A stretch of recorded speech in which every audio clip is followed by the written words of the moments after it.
साहब नु बता जब खाना खावा हाथ कौन सी दुआ पढ़ी जावे है? मास्टर जी जब खाना शुरू करे तो ये दुआ पढ़े बिस्मिल्लाह वाला बरकतिल्लाह। मुल्ला जी जब यूं दुआ याद ना रहे फिर कौन सी दुआ पढ़ी जावे है? वकील साहब जब आप इस दुआ को भूल जाए तो ये दुआ पढ़े बिस्मिल्लाह अव्वला व आखिरा। मुल्ला जी नु बता खाना खाट पे खावा हाँ के बेड पे? मास्टर जी ना खाना बेड पर ना खाट पर बल्कि जमीन पर दस्तरखान बिछाकर खाना सुन्नत है। मुफ्ती साहब बस दो बात और बता दे, एक तो नु बता उज्जू में क्या फर्ज है? मास्टर जी वजू के अंदर 4 फर्ज है। नंबर 1 मुंह धोना, पेशानी के बालों से थोड़ी के नीचे तक, एक कान की लो से दूसरे कान की लो तक। नंबर 2 दोनों हाथ कुहने समेत धोना। नंबर 3 चौथाई सर का मसा करना। नंबर 4 दोनों पैर टकने समेत धोना। दूसरी नु बता गुसल में क्या फर्ज है? मास्टर जी गुसल में 3 फर्ज है। नंबर 1 कुल्ली करना। नंबर 2 नाक मंदर और हड्डी तक पानी पहुंचाना। नंबर 3 तमाम मंदिर पर पानी बहाना। इस तरह पानी बहाना एक बार बराबर खुशक दिगना रह जाना।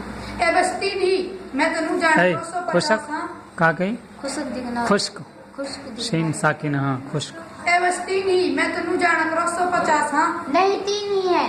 मास्टर जी आप तो मुझसे बहुत देर से सवाल कर रहे हैं, आज तो बताइए आप क्या पढ़ते हो? मुफ्ती साहब मैं तो बहुत कुछ पढ़ गो। जब मैं स्कूल जा करो हमारा मास्टर पहली घंटी में पढ़ा करो ए नार असे आम गे गधा ठेठे टेरा डेडमरू डेडकन अनक खाली।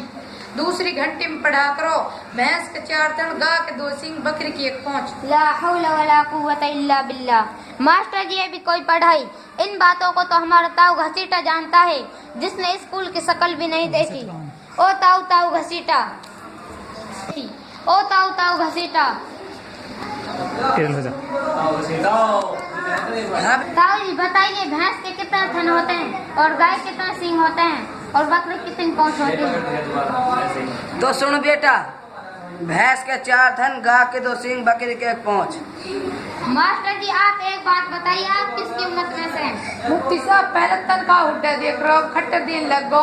मास्टर जी आपकी इस पढ़ाई में कितने पैसे खर्च होते हैं? कारी साहब 5000 है एडमिशन फीस, 2000 महीना में बस को किराया, 10 रुपए रोजाना खर्चा के। मास्टर जी हमारी पढ़ाई का खर्चा ये है, मस्जिद वाले 100 रुपए दाखिला फीस लेते हैं और 100 रुपए महीने में लेते हैं। इनको भी हमारे घर वाले बहुत मुश्किल से देते हैं। ठीक है मास्टर जी फिर कभी मुलाकात होगी। अस्सलाम वालेकुम व रहमतुल्लाहि व बरकातहू। वालेकुम सलाम।